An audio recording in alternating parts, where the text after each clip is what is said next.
শ্রী শ্রী সদ্গুরু সংঘ দ্বিতীয় খণ্ড। গ্রন্থকার শ্রীমৎ কুলদানন্দ ব্রহ্মচারীজি মহারাজ। ক্ষুধার্ত শালগ্রাম।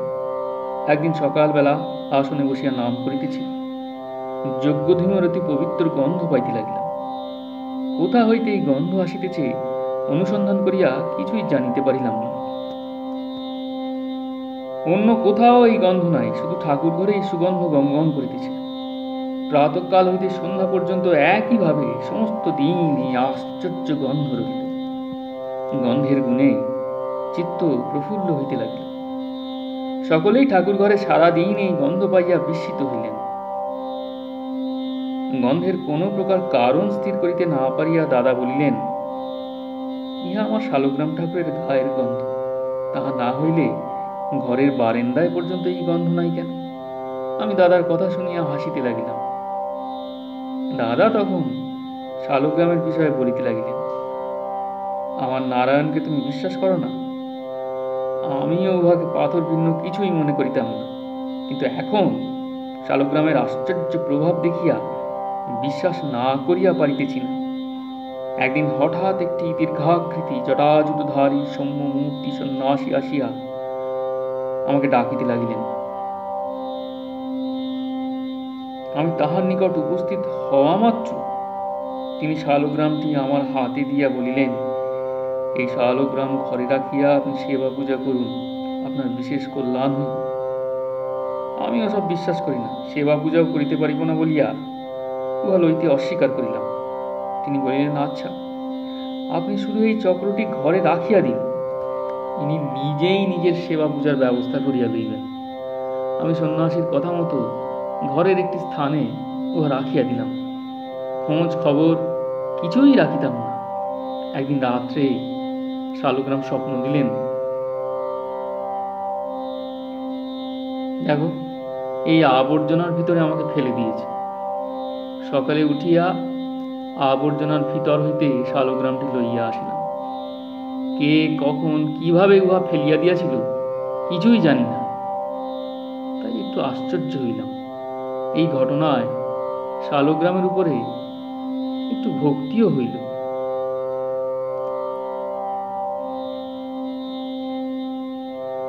আমি শালগ্রামটি আনিয়া ঘরের একখানা ছোট চৌকির উপরে রাখিয়া দিলাম। প্রত্যহই আমি স্নানের পর কিছু সময় আসনে বসি। সেই সময় শালগ্রামটিকে স্নান করাইয়া ফুল তুলসী দিতে লাগিলাম। এই সময় হইতেই শালগ্রামটি পুনঃ পুনঃ স্বপ্নে আমাকে এমনভাবে কৃপা করিতে লাগিলেন যে তাহা কিছুতেই অগ্রাহ্য করিতে পারিলাম না। যেমন শালগ্রামের পরিচয় পাইতে লাগিলাম, তেমনি আমারও শ্রদ্ধা ভক্তি বাড়িতে লাগিল। গোস্বামী মহাশয়ের এখানে আসার পর হইতে তাহার কথায় রীতিমতো শালগ্রামের সেবা পূজা করিতেছি। ঠাকুর আমার পাথর নন, জাগ্রত দেবতা। তিনিও ইহা বলিয়া গিয়াছেন। একদিন তিনি অযোধ্যায় যাইয়া সমস্ত ঠাকুর দর্শন করিয়া আসিলেন। বাসাতে পৌঁছিয়াই আমার ঠাকুর দর্শন করিতে ঠাকুর ঘরে প্রবেশ করিলেন। একটুকু সময় শালগ্রামের দিকে দৃষ্টি করিয়াই তিনি বালকের মতো কাঁদিতে লাগিলেন। চোখ দিয়া দরদর ধারে জল পড়িতে লাগিল। তিনি ব্যস্ত হইয়া এদিকে ওদিকে তাকাইয়া পরে নিজের আলখিল্লার পকেটে হাত দিলেন এবং কিছু পেড়া বরফি বাহির করিয়া ঠাকুরের কাছে ধরিলেন। কিছুক্ষণ পরে সাষ্টাঙ্গ প্রণাম করিয়া বাহিরে আসিলেন। মিষ্টি কোথায় পাইলেন আমরা জিজ্ঞেস করিলাম। তিনি বলিলেন, আমি কিছু মিষ্টি সংগ্রহ করে রেখেছিলাম। ঠাকুর ঘরে যেতেই ঠাকুর প্রকাশ হয়ে আমার নিকটে দুহাত পেতে বললেন, শীঘ্র আমাকে কিছু খেতে দাও, অনেক দিন আমি উপবাসী আছি, ইহারা আমাকে খেতে দেয় না। আমার পকেটে যাহা ছিল তাহাই নারায়ণকে দিলাম। সমস্ত মন্দির ও দেবালয় দেখে এলাম, কিন্তু এরূপটি আর কোথাও দেখলাম না। এখানে বামনদেব সর্বদা জীবন্তভাবে প্রকাশ হয়েছেন। নিয়মিত ঠাকুরের সেবা পূজা করতে হয়। দাদা বলিলেন, হাসপাতালের কাজকর্ম সারিয়া শালগ্রামের পূজা করিতে বড়ই অসুবিধা হয়। ভোগের বন্দোবস্ত এখানে করা আরো কঠিন।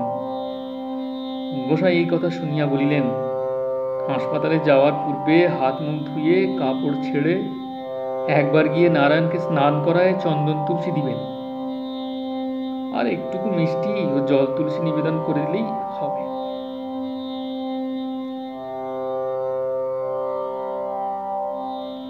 আমি গোসাই মহাশয়ের কথা মতোই এখন শালগ্রামের পূজা করিতেছি। আমি দাদাকে বলিলাম, এখানে যখন ঠাকুর আসিয়াছিলেন তখন তার সঙ্গে আর কে কে ছিলেন? বাসায় সুবিধা মতো সকলের থাকার ব্যবস্থা হয়েছিল তো? ঠাকুর কোথায় কোথায় গিয়েছিলেন? সারাদিন কোথায় কোথায় বেড়াতেন? এ সকল বিষয়ে জানিতে ইচ্ছা হয়।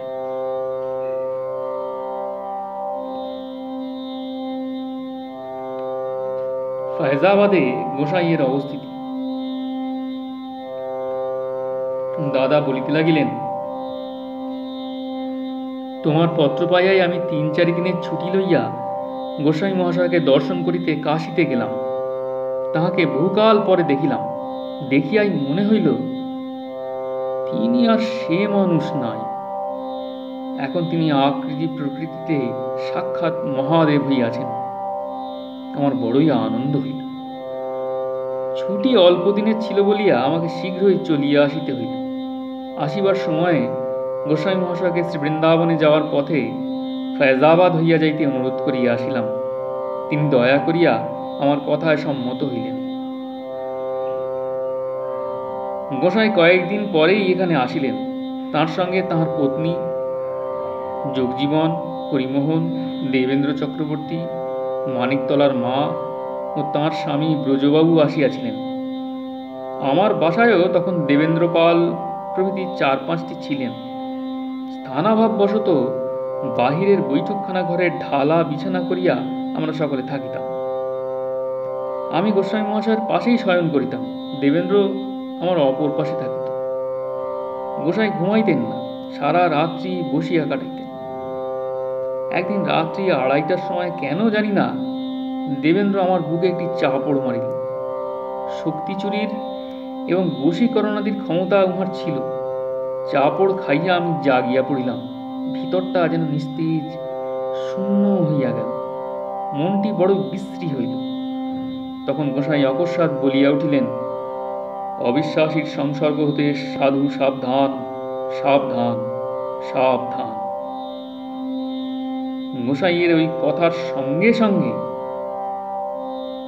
আমার ভিতরে এমন একটা শক্তি সঞ্চার হইল যে মনে হইতে লাগিল ইচ্ছা করিলে আমি সমস্ত বাড়ি ঘর দালান কোঠা লাথি মারিয়া চূর্ণ বিচূর্ণ করিয়া ফেলতে পারি। দেবেন্দ্র তখন আমার পাশে আর থাকিতে পারিল না, উঠিয়া অন্য ঘরে চলিয়া গেল। একদিন গোস্বামী মহাশয় সকলকে লইয়া ল্যাঙ্গা বাবার দর্শনে গেলেন। গোসাইকে দেখিয়া ল্যাঙ্গা বাবা আনন্দে বিহ্বল হইয়া পড়িলেন।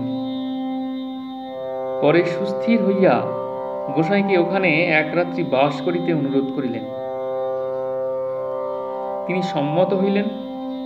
বাবাজি মোটা চাউলের ভাত এবং রসুন দেওয়া ডাল প্রস্তুত করিয়া অতিথি সেবা করিলেন। শীতকালের রাত্রিতে সরজুর অনাবৃত চড়াতে সকলে থাকিতে পারিলেন না বলিয়া শ্রীধর, হরিমোহন এবং দেবেন্দ্র চক্রবর্তী মাত্র গোসাইয়ের সহিত রহিলেন। অবশিষ্ট সকলে চলিয়া আসিলেন। আমার বন্ধু দেবেন্দ্র ওখানে রাত্রি কাটাইতে ইচ্ছা প্রকাশ করিল, কিন্তু লেঙ্গা বাবা তাকে থাকিতে দিলেন। দেবেন্দ্র বাসায় আসিয়া গোপনে আমার নিকট সকলের কুৎসা করিতে লাগিল। গোস্বামী মহাশয়কেও একবার নাড়াচাড়া করিয়া দেখিবে এই প্রকার আস্ফালন আরম্ভ করিল। উহার কথা শুনিয়া আমার মনটা বড়ই খারাপ হইয়া গেল। পরদিন সকাল বেলা সকলকে লইয়া গোস্বামী মহাশয় বাসায় আসিলেন। তিনি ঘরে প্রবেশ করিবার সময় দরজার নিকটে আসিয়াই বলিলেন, ওহে, এখানে সাধু নিন্দা হয়েছে, আর থাকা চলবে না, তোমরা সকলে আসন তোলো। এই বলিয়া গোসাই ঘরে প্রবেশ করিলেন। আসনে বসিয়া খুব তেজের সহিত নিজে নিজে বলিতে লাগিলেন, এদের জানতে তোর ঢের দেরি, কতটুকু বুঝিস, কি জানিস, হয়েছে কি? কিছুই তো না। অনেক ঘুরপাক খেতে হবে, অনেক ভুগতে হবে, তুই আবার পরীক্ষা করবি কি? গোসাই যখন এসব কথা বলিতে লাগিলেন, দেবেন্দ্র চমকিয়া উঠিল। তার মুখখানা কালো হইয়া গেল। সে চারিদিকে ব্যস্তভাবে তাকাইয়া অমনি ঘর হইতে বাহির হইয়া পড়িল। চা খাওয়ার পরে সকলে বসিয়া গত রাত্রির দর্শনাদি বিষয়ে আলাপ আরম্ভ করিলেন। ভূত প্রেত সঙ্গে মহাদেবকে, ডাকিনী যোগিনীর সঙ্গে কালীকে এবং মহাবীরকে যিনি যেভাবে দর্শন করিয়াছিলেন তাহাই পরস্পর আলোচনা করিতে লাগিলেন। গোসাই সমস্ত শুনিয়া বলিলেন, ল্যাঙ্গা বাবার প্রার্থনাতেই সকলে এসে দর্শন দিয়েছিলেন। ল্যাঙ্গা বাবা তোমাদের খুব কৃপা করলেন। তার আশ্চর্য শক্তি প্রভাবেই এই প্রকার চড়াতে আমরা সামান্য শীত অনুভব করলাম না। এটি বড় সহজ কথা নয়। দাদা জিজ্ঞাসা করিলেন, গায়ে তো আপনাদের সকলেরই মাত্র একখানা কম্বল, এই দারুণ শীতে সারা রাত সরজুর খোলা চড়াতে আপনাদের কি শীতে কষ্ট হয় নাই? ঠাকুর বলিলেন, কই না, আমাদের তো কোনো কষ্টই হয় নাই। ছাপ্পরের ভিতরে বেশ আরামে ছিলাম। হরিমোহন হাসিতে হাসিতে বলিলেন, হ্যাঁ, চমৎকার ছাপ্পর, দুদিকে দুটি মাত্র ভাঙা টাট্টি, সম্মুখে ও পশ্চাতে খোলা, মাথার উপরে পরিষ্কার আকাশে অগণ্য নক্ষত্রের ছাপ্পর। কিন্তু আশ্চর্য এই যে কিছুক্ষণ পরে গায়ের কম্বল ফেলে দিতে হলো, গরম বোধ হতে লাগলো। তখন যোগজীবন বললেন, আমারও মনে হতে লাগলো যেন একটা গরম হাওয়ার কুণ্ডলিতে আছি। শেষ রাত্রে 4টার সময় ওই কুণ্ডলিটি অন্তর্ধান হল। তখন সামান্য একটু শীতবোধ হয়েছিল। এই সময় ঠাকুর দাদাকে জিজ্ঞাসা করিলেন, কি সাধন ল্যাঙ্গা বাবা করেছিলেন জানো? দাদা বলিলেন, শুনেছি সব সাধন করেছিলেন। ঠাকুর বলিলেন, হ্যাঁ, তাই সম্ভব, নইলে এই প্রকার শক্তি এত সহজে লাভ হতে বড় দেখা যায় না। কিন্তু এই শক্তি বেশি দিন থাকে না। এই সাধন মার্গের সাধুদের প্রকৃতি যেরূপ উগ্র হয়, ল্যাঙ্গা বাবা তেমন নয়, তিনি বেশ শান্ত। এই বলিয়া ল্যাঙ্গা বাবার তপস্যার খুব প্রশংসা করিতে লাগিলেন। একজন জিজ্ঞাসা করিলেন, এসব তপস্যায় সিদ্ধ হলেই কি মানুষ দীর্ঘজীবী হয়? ঠাকুর বললেন, না, সিদ্ধ হলেই যে মানুষ দীর্ঘজীবী হবে তা নয়। কায়াকল্পে সিদ্ধ হলে শরীর দীর্ঘকাল স্থায়ী হয়। এই বলিয়া তিনি একটি ফকির সাহেবের কথা বললেন।